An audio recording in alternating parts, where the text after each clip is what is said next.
So hello and welcome to today's webinar all about Ligularia. My name is Deborah and I'm a volunteer at the Minnesota State Horticultural Society. Today's presenter is Mary Maguire Lerman. If you are not a member of MSHS, now is a good time to join. Members receive not only our award-winning magazine, but also discounts at nurseries and greenhouses, free tickets to our local home show, free webinars, and more. Your membership dollars also allow us to bring great programming like this to all of you. And now please join me in welcoming Mary Maguire Lerman. Mary graduated from the University of Minnesota with a degree in horticultural science and immediately began working at Como Conservatory. In 1976, she was hired away by the Minneapolis Park and Recreation Board, where she worked for 32 years as the horticulturalist, designing, directing, and expanding garden operations, creating the naturalist program at the Eloise Butler Wildflower Garden, initiating the invasive species removal programs, where she was known as Buckthorn Mary, and working for 5 years with state agencies to get buckthorn declared a restricted noxious weed in Minnesota to prevent any further propagation or sale. Mary has been preparing numerous webinars for MSHS on a variety of genera of flowering plants. She is looking forward to sharing her information and learning from you with questions and comments. Take it away, Mary. Okie doke. Well, good evening. Happy noon, whatever it is. Want to talk to you about a plant which I can't grow anymore where I live, because this is a plant, all of the Ligularias need a really moist, organic, rich, loose soil. And I'm in a country now where the soils are primarily clay, and you have to save all your kitchen scraps and haul them down to your garden and have a composter there so that you can slowly improve the texture of the soil. And we water by drip irrigation only. This is the country that developed drip irrigation for the rest of the world. So on the cover here, we're seeing a very old photo I took about 20 years ago, so it's probably not the best. But I wanted to put this one on because this was taken at Enger Tower Gardens up in Duluth. And when you look at labels for a lot of the Ligularias, they'll say zone 4 to 9 or zone 5 to 9. And yet this was 20 years ago before we had a lot of climate change issues. And here they are growing on the top of the hill on Skyline Drive. I can't think of a more battered area. Granted, it was in a grove with trees because they do need shade. But that's why I want to stress to you that even if you're up in northern Minnesota, as long as you prepare your soil well and keep them watered properly, then you probably can be successful with these. All right, so some basic facts about Ligularia. It's in the sunflower family, and there's 120 to 140 different species, and these are native to China and Japan, and they're found in damp habitats in Central and Eastern Asia. Pronounced Ligularia.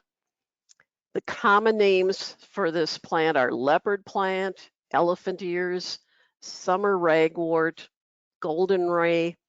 Prior to them being classified in the Ligularia genus, they were previously known as Senecio. They all require a moist, humus-rich soil and cool location. And by humus-rich soil, I mean before you even plant these, you dig that hole at least 18 inches deep and maybe even deeper, and you add 3 to 4 times the amount of organic matter that you would normally add for planting other perennials.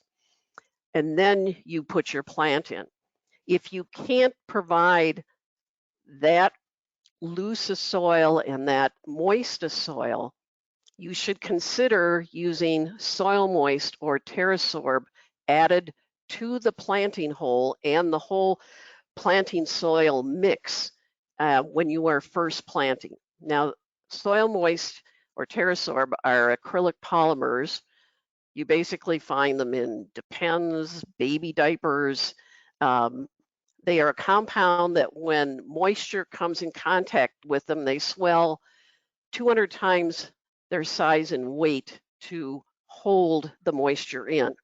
And so if you're in an area where you're concerned that maybe you don't have enough moisture, then I would recommend you do this. They can tolerate morning sun, but they are best grown in shade. Don't ever let sun, say from noon into the later afternoon, hit these plants at all, because they will the leaves will wilt down to the ground. Now, once it cools off in the evening, and provided you have good moisture in the soil, they will just perk right back up. But you don't want to stress the plants like that. Most of the leaves are round or kidney shaped, and some species have highly toothed leaves. And as I mentioned, they will wilt in the hot sun or if soil is not moist. The flowers are yellow or orange and appear in mid to late summer. They attract butterflies, moths, and bees. In my backyard in St. Paul, I used to get lots of swallowtails when they were blooming. Some great companion plantings to consider are hostas, Astilbes, Siberian Iris, royal fern, cinnamon fern, sedges. All of these, of course, like shade and good moist and organic soil.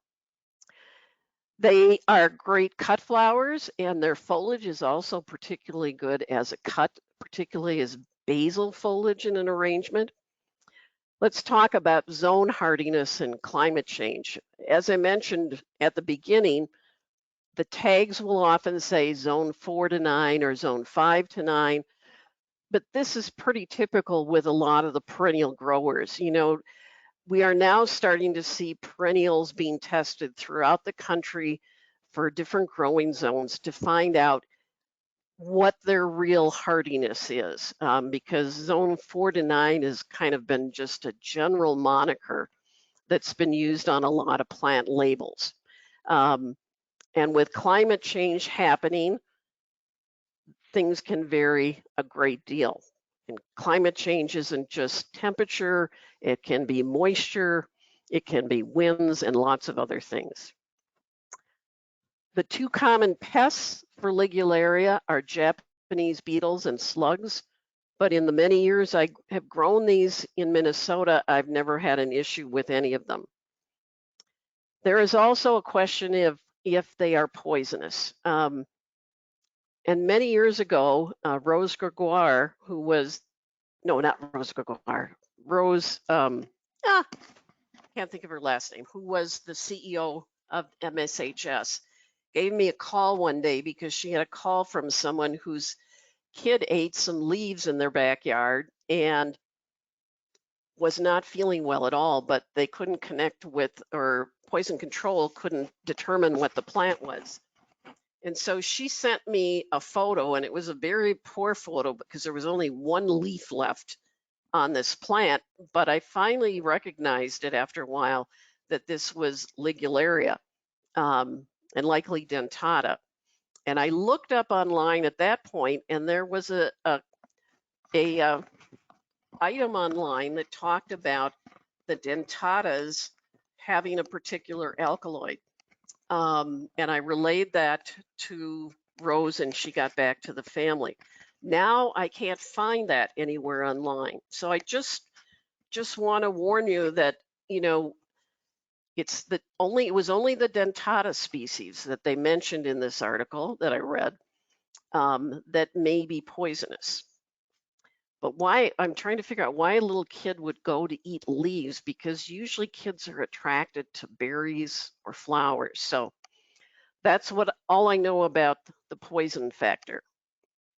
So now we're going to look at a whole series of slides of some of the cultivars and species that are out there. And notice that I have generally listed them all as zone 4, but I would even move them up to zone 3 and zone 2.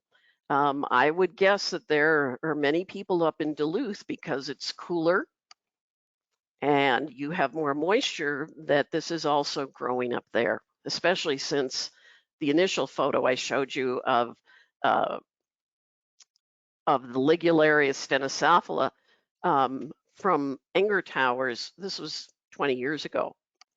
Please note on this one, taller stems appear in midsummer, and they are this maroon red color, which really showcases the flowers even more. An unusual plant for a tub or large container, provided that soil is constantly kept moist. And if you're putting them in a tub or a container, definitely use soil moist. And don't put them in a container like that is not glazed. Plastic or glazed containers would work out fine. However, if you're growing in a container, then in the fall, after they've bloomed, you're going to need to take it out of the container and plant it into a garden area. Again, shade to part shade, so that they get themselves rooted in to survive the winter. These multiply pretty rapidly. When you buy a small plant, within 3 years, you will have a huge clump. And as mentioned here, divide them about every 3 to 4 years. This was one I had in my yard, a very, very popular one. You notice it received the Royal Hort Society Award of Garden Merit. Britt Marie Crawford has these dark chocolate leaves, and they have a dark purple underside, because as the summer goes on, you'll see in the larger photo that you start losing some of that purpling and get some green showing through. They are also perched on top of purplish black stems, which again accents the flower. And again, any purple foliage, if you want to use a great accent foliage in a flower arrangement, this is one to look at.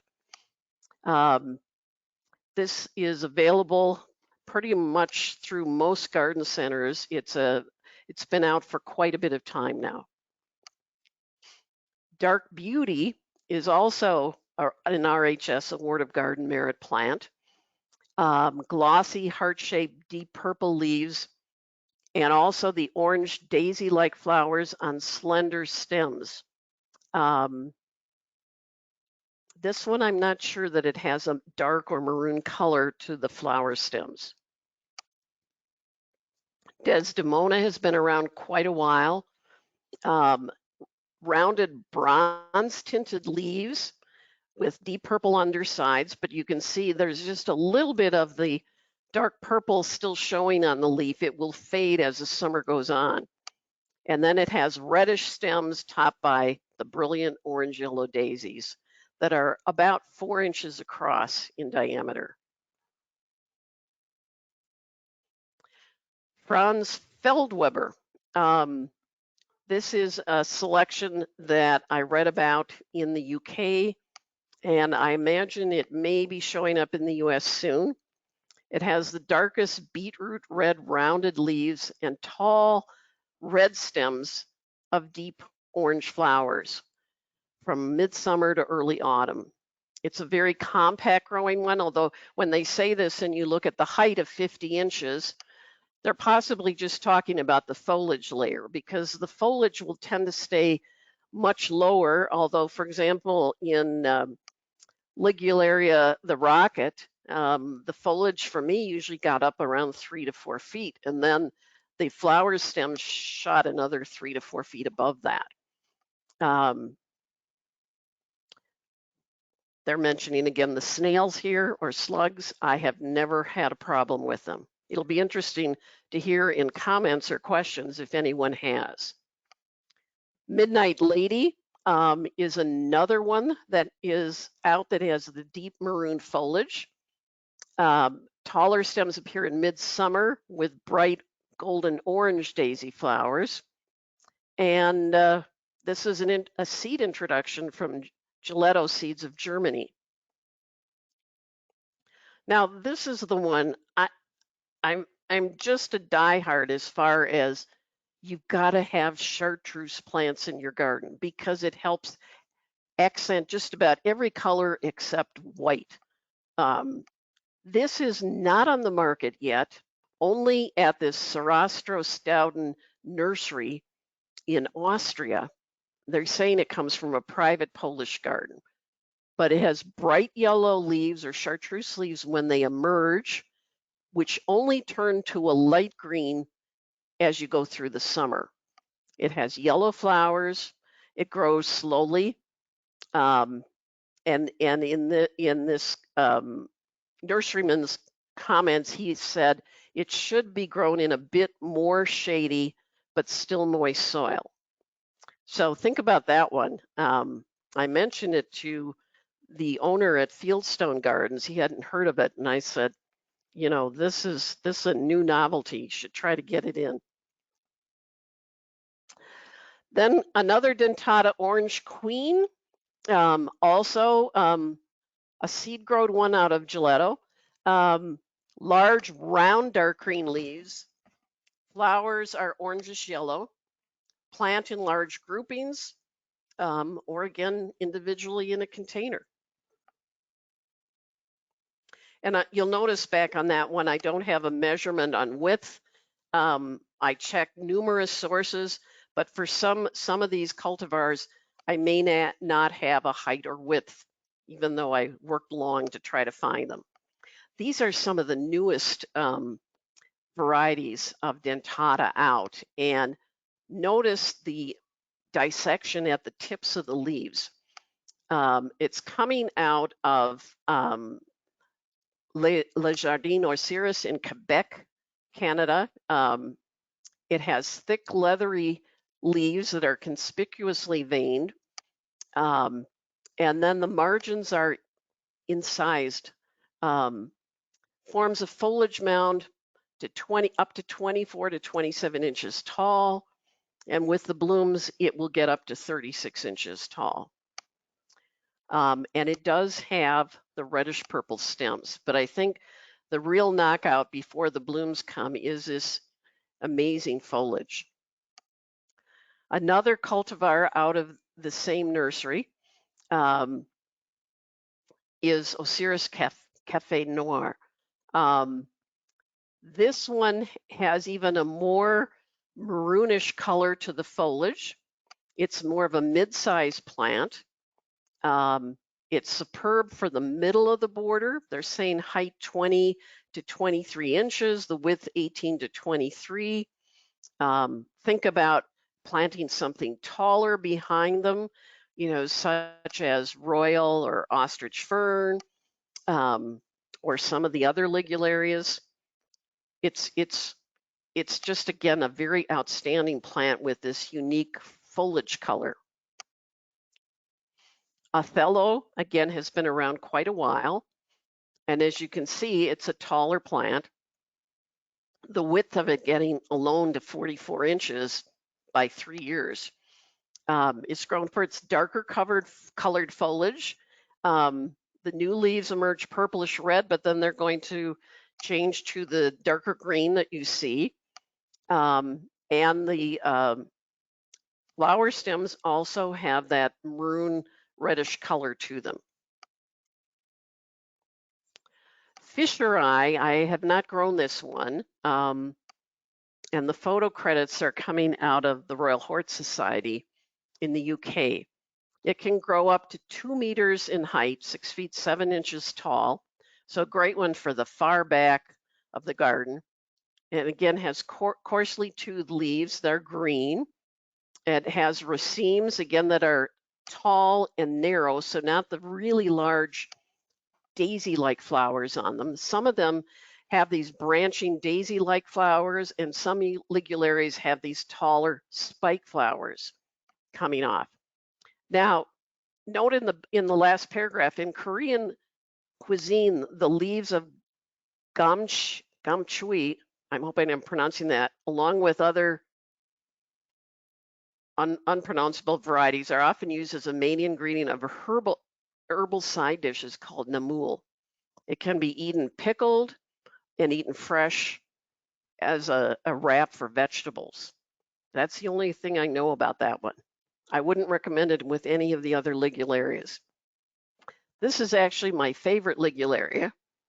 It's kind of a cross as far as the flower between the tall spike ones and the larger daisies is kind of mixed together in there. in Minnesota, it was the latest Ligularia to bloom for me, coming in late summer, early fall. And again, best grown in shade and moist soil. Again, it is a rapid grower. When I was living in St. Paul, we planted a large row of these around the Rotunda hillside at the St. Anthony Park Library Garden.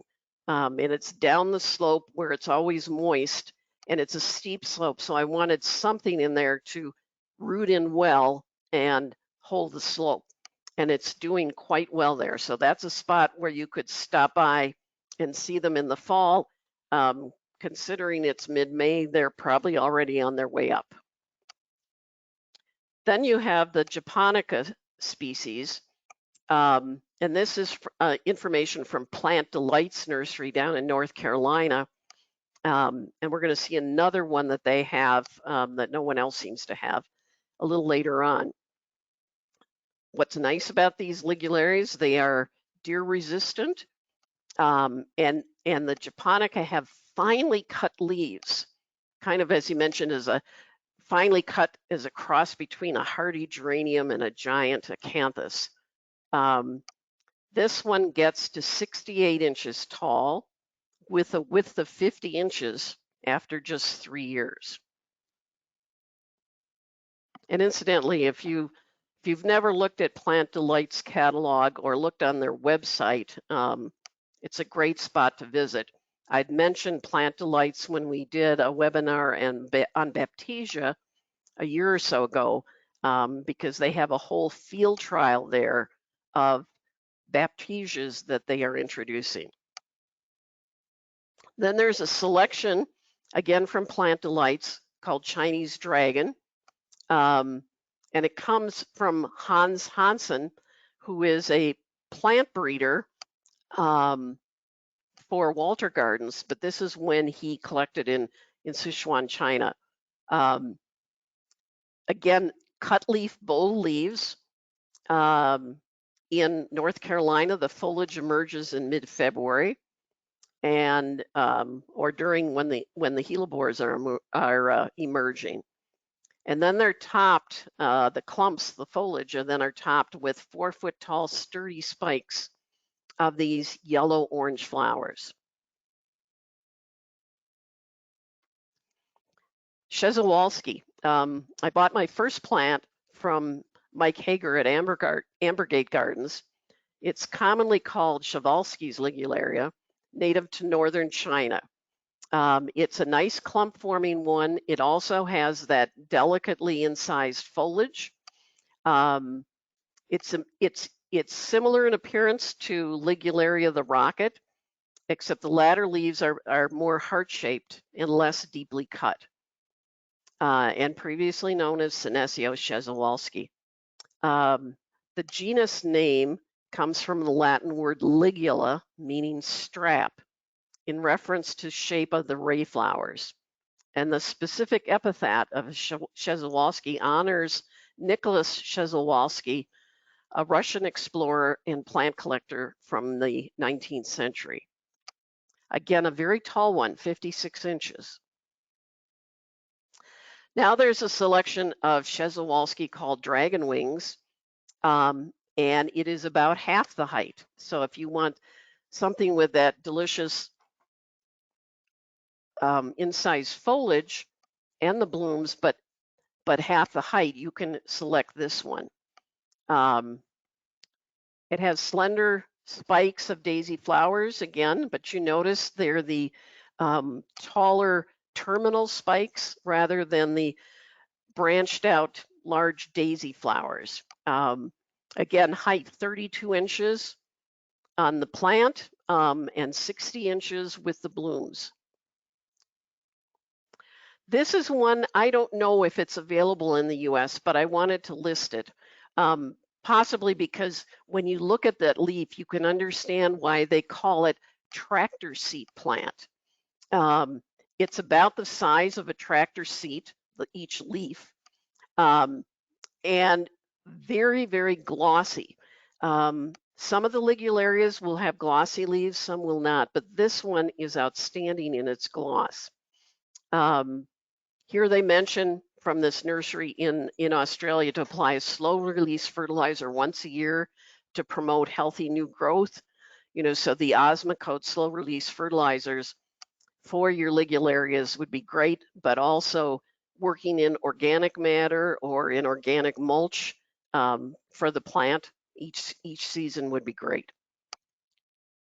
Now, oh, I put this in twice. Sorry about this, unless I went backward. No, I did. I went backwards. Okay, we all have those times. Ligularia siberica. So just think about that species name. How can they say just zone 4? I mean, this is one I would definitely go up and try in zone 2. Across Siberia to China and Japan, found along stream side. So again, if you have ponds, so for example, if you have a rain garden near a downspout that's in shade, Ligularias would be some very interesting plants to work into that area.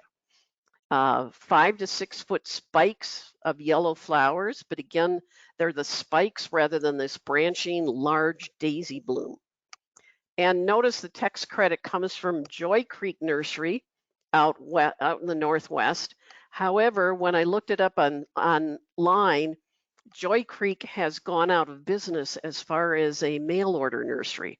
They were great. I used to get lots of interesting plants from them.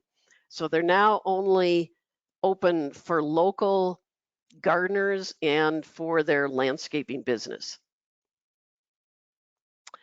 Here we are with the rocket that we showed you earlier in not as good a photo at the Enger Tower Gardens. This is also a very early Royal Hort Society Award of Garden Merit. Height of 65 inches, that's including the blooms. There's a darker color to the stem.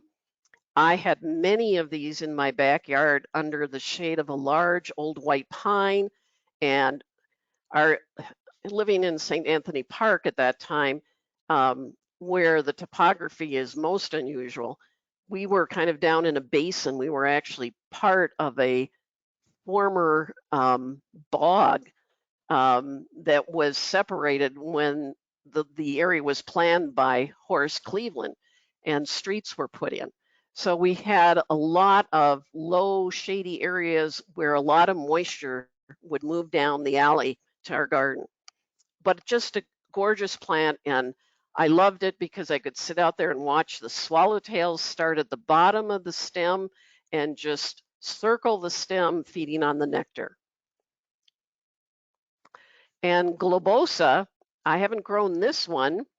And this is a photo that I got out of eBay, so notice it's not as good. I had trouble finding a photo of this one. Again, very large, dense clumps. When they're talking height of 26 inches, you can tell by looking at this that this is not the case. 26 inches is the height of the foliage mound. And it has the spike-like blooms. So I would guess if you multiplied the height by 2, you'd get the height when they're in bloom. Bottle rocket is a relatively newer introduction. They started breeding varieties that would be shorter in height so we could have different plants for different height spaces within the garden. Has the mustard yellow flowers, very similar to the rocket. And it is again a very robust plant. I had planted one of these. No, I had planted Little Rocket, which we'll show you in a minute, which is even shorter. Bottle rocket remains perfectly upright, just like the rocket. And so here's Little Rocket. Now here they're saying 48 inches. Mine never got to 48 inches in height. So sometimes you really wonder about, all the sources of information on plant tags. And I went through a number of sources looking for these.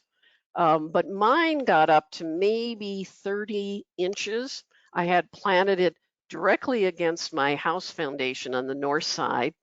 This would be a perfect one, again, to put in a large tub or container. And so I would say 30 to 36 inches. But maybe, I only had it for a few years. Maybe as it got larger or older, it would have gotten more height. Okay.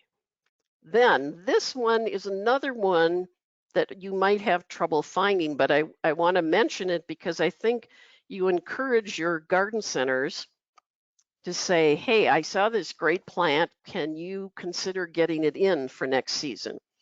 This one has a variegated foliage. And that's its main feature. Notice it has the yellow daisy-like flowers, but it also is shorter. So it'd make a great front of the border plant. Notice you can see all the moss growing around it. Another great companion planting for the Ligularias. Excuse me a minute. Veitchiana is also one that I did not grow. And again, the text information is coming from the former Joy Creek Nursery. This can get to 72 inches in height. Notice it has the same type of rocket or spike flowers, not the larger daisy flowers, generally blooming in July and early August. Here again, they were recommending baiting for slugs and snails. I never had any animals. It's mentioned that it's deer resistant, but I never had any rabbits or squirrels or anything going in and feeding on these. Okay. This is Wilsoniana. I got one of these from Joy Creek Nursery and put it in my garden, and then we decided to move the next year. So I never saw this develop to its full potential, and unfortunately, the people that bought our house, wrote this long letter about, how they love the gardens and they would take such great care of them, and yet they don't understand the concept of watering. So this really never survived. So I want to mention that to you when you're selling your houses, if people are coming in and saying, oh, we're going to take really good care of your gardens, take the time to find out if they even have any garden experience. This one is named for E.H. Wilson, the famous plant collector. This one gets 48 to 72 inches in height. Notice that the foliage mound is more open than most of the other Ligularias that we've looked at. Now, here's another one, a cross with a Japanese hybrid, and it's called Palmatiloba. The text credit is coming from Fine Gardening. The photos coming out of the UK. The leaves are palmately lobed, and they have the large daisy flowers on them. This one is very tall again, getting 58 inches tall, and the plant itself can get up to 3 feet in width after it's been in a couple years. Here's another new selection coming out of Terra Nova Nurseries in the US.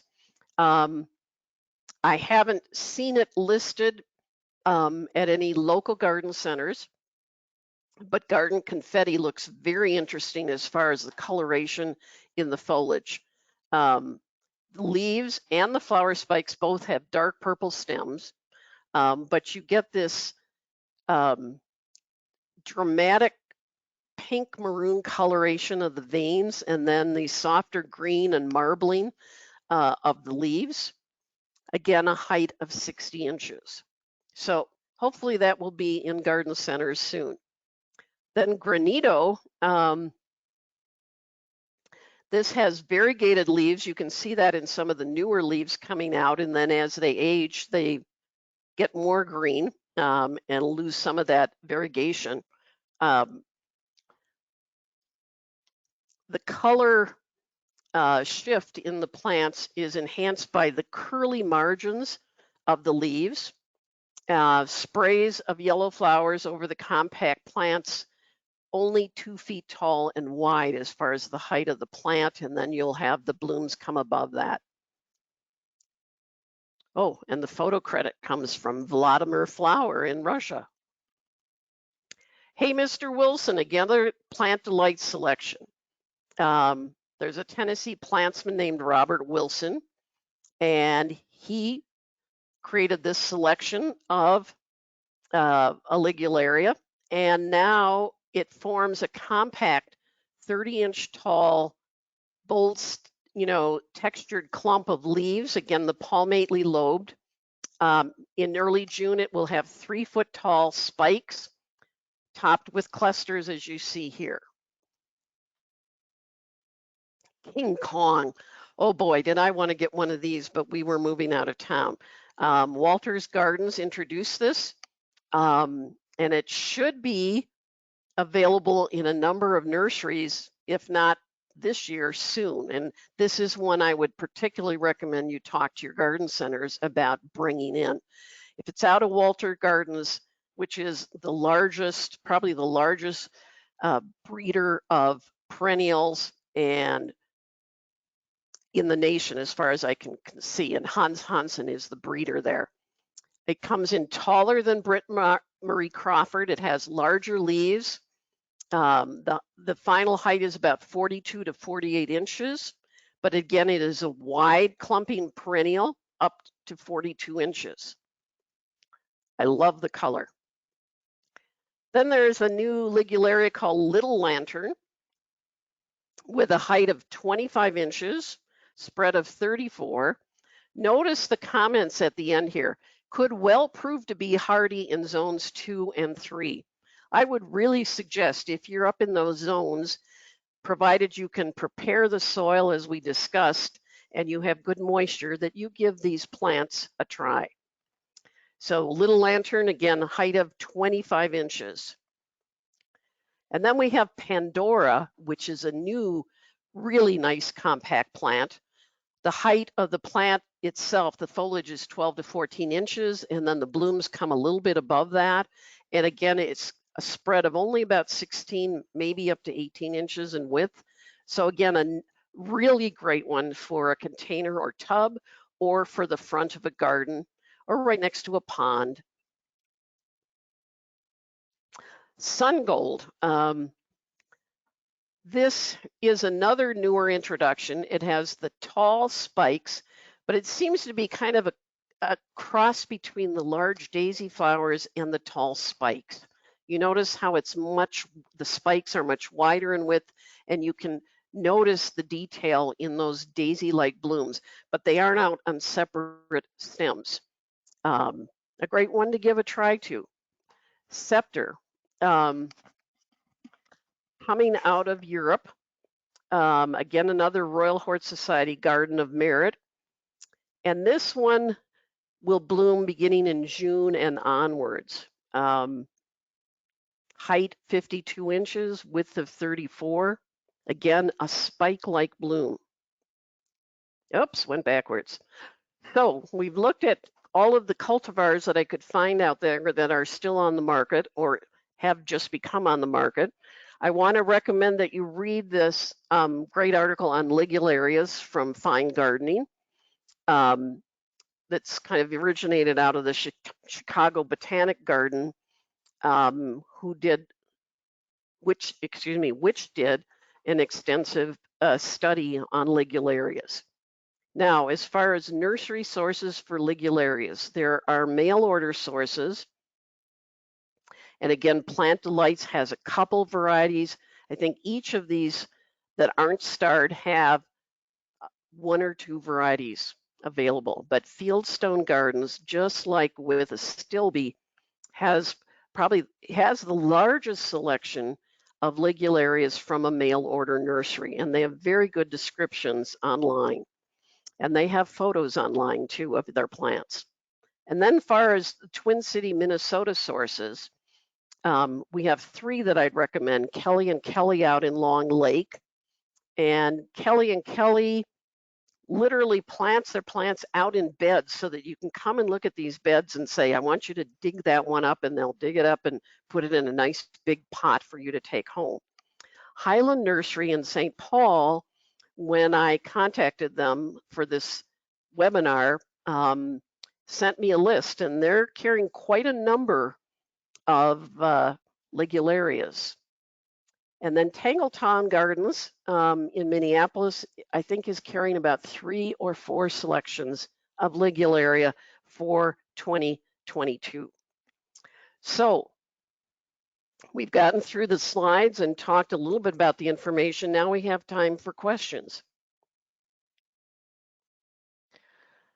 Okay, well, the first is a comment that someone has been growing Ligularia in Hutchinson, which is west of the cities, for those who aren't sure.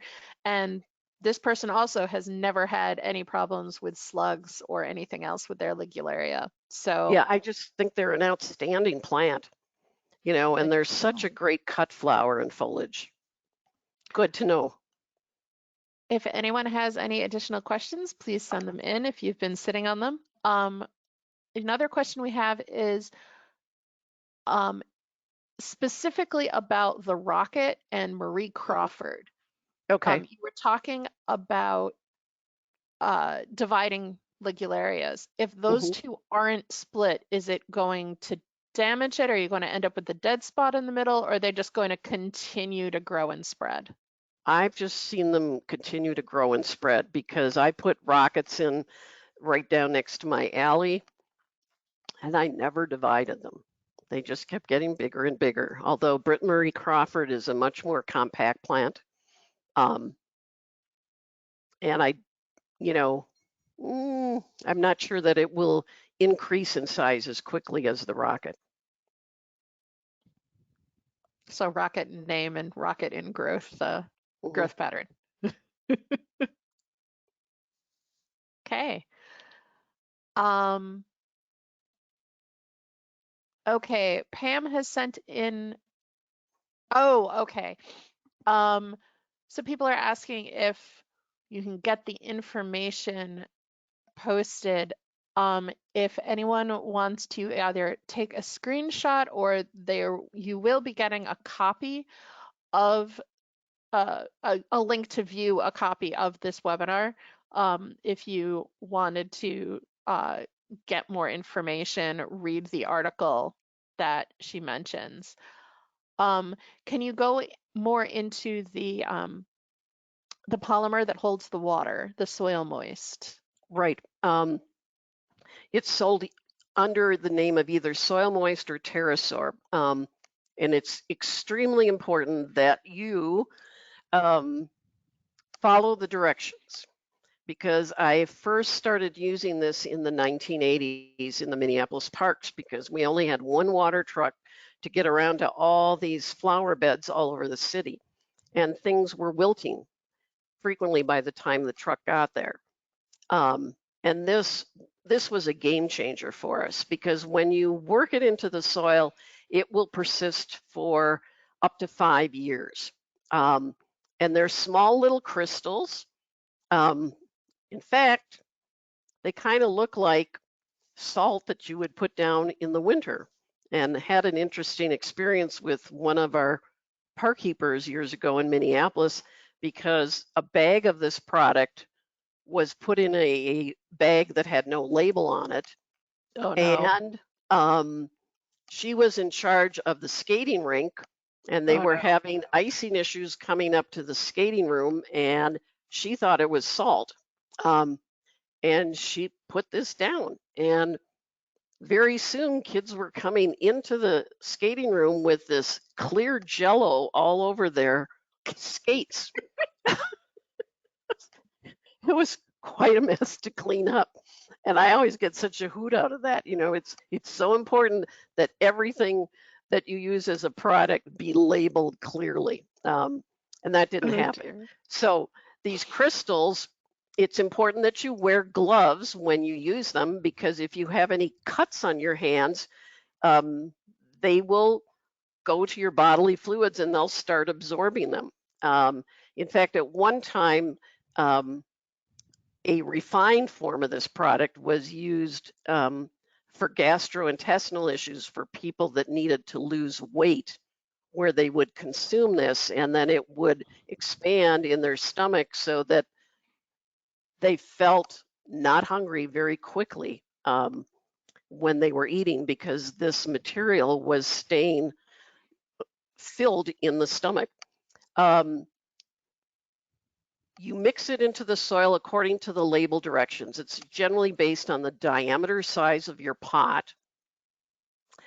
And then you want to make sure that it's worked into the soil when you plant and that you don't have any spread on the surface. If you spread it on the surface, then it will, when you water, it will just swell up there and it will form like a clear jello on the top of your soil. And then you could have kids coming through and thinking, oh, wow, we got jello out here, you know. So that's what I can tell you about it, unless you have other questions. Excuse me, is that what's in Miracle Grow sells something called moist soil? Is that the Yes. same kind of So thing? they have some of that incorporated into their soils, yeah. Okay. And that's what helps when you're starting seedlings, that you always keep the moisture right around the roots. It's great, and most growers that grow hanging baskets will use this because they don't have to worry about them drying out as quickly, you know, when you get into windy conditions and they're out in the retail sites. And someone has written in, this product sounds as if it's a chemical or substance that would possibly harm pollinators or organisms in the soil. Wouldn't it be better to use compost? It's still good to use compost, but what I'm saying is, in difficult sites where you're not sure you're going to have enough moisture, I would recommend this. They've done lots of studies on this and found no conflicts with soil organisms or invertebrates, and it's not carried up into the plant at all. It's simply there, and it pretty much gets attached to the roots so that they have a moisture holding substance right next to the roots so that they really never wilt. What about ingestion by other wildlife? Only if you don't apply it according to directions, because you're supposed to dig it deep into where the root zone is. And if you drop some, or leave it on the surface, there can be an issue if something comes by and eats it, and that you would have this swelling in the intestinal tract. Okay, that said, no one please try eating it. It's just, please don't.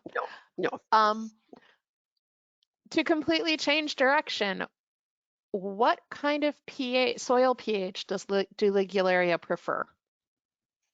I don't know. I haven't found that information in the studies I did to prepare the webinar.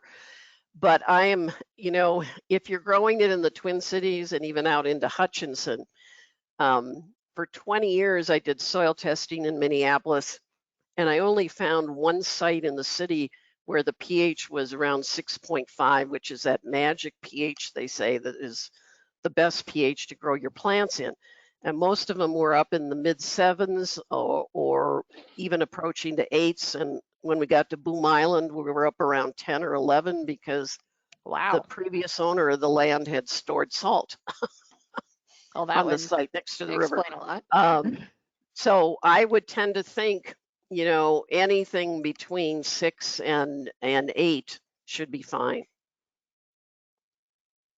Okay. The critical thing is, having good organic matter in the soil. Last call for questions. Let's give everybody a moment there.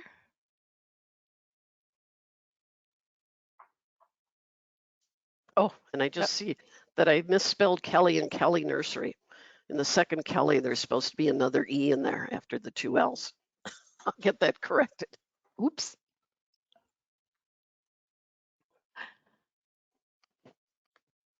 Oh, okay. Sorry, I did miss one question. Sorry about that, Robert. Okay. If Brit Marie grows well, would Bottle Rocket and the one with the name that I'm not even going to try because I will slaughter it?